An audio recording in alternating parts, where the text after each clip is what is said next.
जेव्हा मी नाव ठरवत होतो की काय असावं, तर युजली काय होतं की काळजीवाहक असा एक शब्द आपण वापरतो. बरोबर. केअर गिव्हर ते भाषांतर असतं.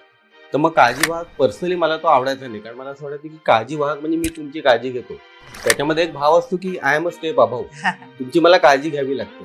तर त्यामुळे मला वाटलं की हा शब्द काही बरोबर नाही. मग काय विचार असावा, तर एकदा विचार केला की मार्गदर्शक समजा म्हटलं तर मार्गदर्शक मध्ये कसा भाव असतो की मला मार्ग माहिती आहे आणि मी तुम्हाला म्हणतो की तुम्ही या मार्गाने. त्यातही पुन्हा असं आहे की I am a step above.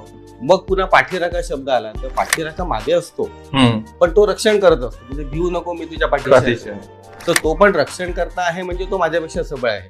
मग त्या विचार करताना सोबती शब्द डोक्यात आला. तो सोबती तुमच्या बरोबर चालत असतो, तो तुमचा पुढेही नसतो मागेही नसतो. तो तुम्हाला काही सांगत पण नाही, तुमच्याशी बोलत पण नाही, ही इज जस्ट देअर. त्याचा जो प्रेझेन्स असतो तर तो खूप महत्वाचा मला वाटला, कारण तो खूप तुम्हाला साथ देऊन जातो. मानसिक पण साथ देतो, भावनिक पण साथ देतो. तर त्या अर्थाने मला सोबती हा शब्द आवडला की आपण त्या माणसाचं सोबत करतो, त्याचा कंपॅनियन आहोत.